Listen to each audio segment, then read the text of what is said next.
अस्सलामुअलैकुम। आज जो हम पढ़ेंगे वो है मल्टी प्रोग्राम सिस्टम। हम फॉलो कर रहे हैं बीएससी पार्ट 2 की ऑपरेटिंग सिस्टम की बुक। लेकिन पहले मैं आपको आम सादा अल्फाज में समझा दूं कि मल्टी प्रोग्राम सिस्टम क्या है। फर्स्ट ऑफ ऑल याद रखें कि रैम में ज़्यादा से ज़्यादा प्रोसेस हैं और उनको एग्जीक्यूट करना है जो कि रेडी है एग्जीक्यूट होने के लिए। ठीक है, ज़्यादा से ज़्यादा जॉब्स हैं जैसे यहाँ पे कहा गया, तो वो रेडी है एग्जीक्यूट होने के लिए मल्टी प्रोग्राम सिस्टम है फर्स्ट ये। और फिर ऑपरेटिंग सिस्टम डिसाइड करे कि कौन सी जॉब को हमने आगे एग्जीक्यूट करना है। ठीक हो गया। और इसके बाद मल्टी प्रोग्राम सिस्टम जो है वो नॉन प्रीएम्प्टिव है, यानी एक मरतबा जो प्रोसेस सीपीयू को एलोकेट हो गया, सीपीयू मुकम्मल उसे एग्जीक्यूट करेगा और उसके बाद दूसरे पे जाएगा। ठीक हो गया। इसके बाद जो है वो ये है कि सम टाइम ऐसा होता है कि जो प्रोसेस है वो कहता है कि मुझे कोई इनपुट आउटपुट ऑपरेशन परफॉर्म करना है, तो सीपीयू उसे जाने देता है और अगले प्रोसेस को एग्जीक्यूट करता है, यानी सीपीयू उसके साथ वेट नहीं करता है। सीपीयू इसमें आइडल नहीं रहता, आइडलनेस खत्म है सीपीयू की। यहाँ सीपीयू यूटिलाइज होता रहता है क्योंकि एट अ टाइम उसके पास कोई ना कोई जॉब होती है एग्जीक्यूट होने के लिए। इसके बाद मैं आपको एंड पे एक सादा सी एग्जांपल दूंगी जिसके बाद आप मल्टी प्रोग्राम सिस्टम हमेशा के लिए याद रखेंगे, कभी नहीं भूलेंगे, आपको इस जहन में सही इसका कंसेप्ट रहेगा। ठीक हो गया। अब हम पढ़ते हैं कि यहाँ पे कैसे डिफाइन किया गया है। A group of job that are ready to be execute is called job pool. ये आपका एमसीक्यूज के ग्रुप है जॉब्स का जो कि रेडी है एग्जीक्यूट होने के लिए। Since there is more than one job, जैसा कि यहाँ पे ग्रुप ऑफ जॉब्स है यानी एक से ज़्यादा जॉब्स है एट अ टाइम, तो वो रेडी एग्जीक्यूट होने के लिए तो ये सीपीयू ऑपरेटिंग सिस्टम ने डिसाइड करना है कि कौन सी जॉब नेक्स्ट एग्जीक्यूट होनी चाहिए। This that decision keep CPU utilize as high as possible. ये डिसीजन जो है ना ये सीपीयू को यूटिलाइज करेगा जितना ज़्यादा हो सकता है। In general, it is not possible for single user to keep CPU और input output device busy at all time.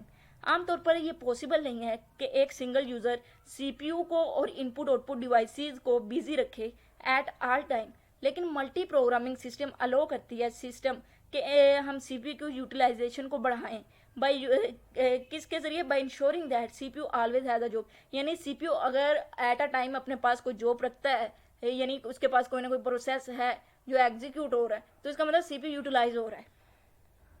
CPU has a pool of job, यानी सीपीयू के पास बहुत ज़्यादा जॉब्स हैं और जब करंटली जॉब जो है वो एग्जीक्यूट कर रहा है, वो कोई कहती है कि मुझे वेट करना है, कोई मुझे इनपुट आउटपुट ऑपरेशन परफॉर्म करना है, तो सीपीयू क्या करता है, it is remove from CPU. ये सीपीयू से रिमूव होगी, यानी वो अपना इनपुट आउटपुट ऑपरेशन कंप्लीट करने गई और अनदर जॉब इज सिलेक्टेड, और दूसरी जॉब सिलेक्टेड होगी और सीपीयू से एग्जीक्यूट करेगा। यानी जिसने इनपुट आउटपुट ऑपरेशन परफॉर्म करना है, अब उसके साथ सीपीयू का कोई लेना देना नहीं। सीपीयू ने एक और अपना प्रोसेस पकड़ा या जॉब पकड़ी और उसे एग्जीक्यूट करना शुरू कर दिया।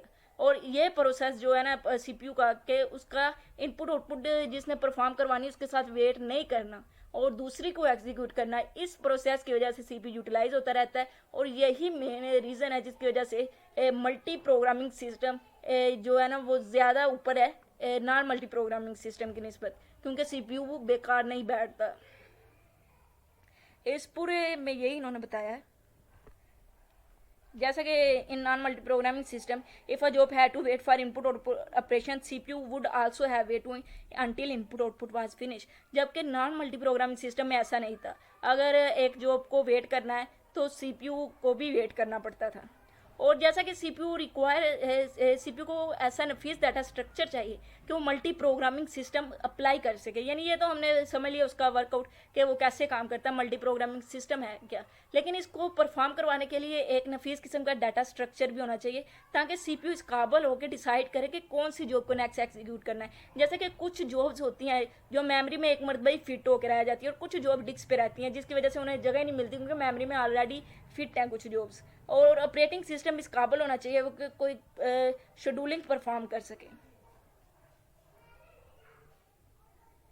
अब हम यहाँ पढ़ते हैं it determined which job will stay on the disk, यानी ऑपरेटिंग सिस्टम इस तरह की शेड्यूलिंग अप्लाई कर सके, परफॉर्म कर सके जॉब पूल्स पे, वो डिटरमाइन कर सके कौन सी जॉब है जो कि डिस्क पे है और कौन सी जॉब जो मेमोरी में लोडेड हो रही हैं। इसके बाद operating system must have some form of memory management. Memory management is use to keep track of which job are store where and how much space is available.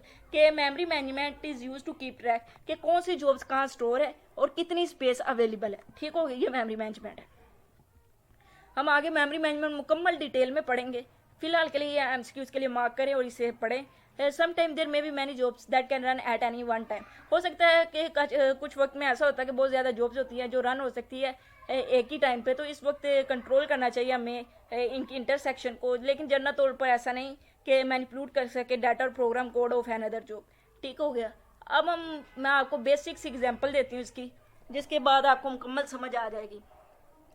यानी आप समझिए कि जो CPU है वो आपकी क्लास टीचर है, जो आपकी क्लास का टीचर है वो CPU है, और वो 1 बाय 1 तमाम स्टूडेंट का वो चेक कर रहा है होमवर्क। तो एक स्टूडेंट का मुकम्मल वो चेक करेगा, यानी अगर एक स्टूडेंट की 5 कापियाँ हैं तो वो 5 कापियों का मुकम्मल एग्जीक्यूट करेगा, और उसके बाद वो दूसरे स्टूडेंट की 5 कापियों का मुकम्मल एग्जीक्यूट करेगा। यानी ये नॉन प्रियम्पटिव है, ये प्रियम्पटिव नहीं हो, प्रियम्पशन नहीं करेगा। और इसके बाद अगर वही स्टूडेंट कहे कि मुझे पानी पीने जाना है या मुझे वॉशरूम जाना है, तो वो कहेगा ठीक है अभी 2 का मैंने तुम्हारी का चेक किया, तुम जाओ, और वो अगले पे चले जाएगा। वो ये नहीं करेगा कि वहीं उसी की सीट पे खड़ा रहे कि वो वॉशरूम से या पानी पी के वापस आए तो मैं उसका वहीं से स्टार्ट करूँ। लेकिन वो ऐसा नहीं करेगा, वो अगली पे चला जाएगा, वो दूसरे स्टूडेंट की 5 कापियों को चेक करना शुरू कर देगा, और जो बच्चा गया था जब वो वापस आएगा तो फिर वो उसका वहीं से तीसरी कापी से शुरू करेगा, पहली कापी से शुरू नहीं करेगा। यह है मल्टी प्रोग्राम सिस्टम। अगर वो वेट करता उसी की कुर्सी के पास या सीट के पास खड़ा हो गया कि वो वापस आएगा, मैं उधर से उसी का स्टार्ट करूँगा चेक, तो इसका मतलब वो नॉन मल्टी प्रोग्रामिंग सिस्टम था और टीचर उस टाइम पे बेकार रहता, यानी वेला रहता। लेकिन उसने कहा नहीं मैं अगले को एग्जीक्यूट करूँगा, यानी अगले की कॉपी को चेक करूँगा। तो इस तरह से वो मल्टी प्रोग्रामिंग सिस्टम है।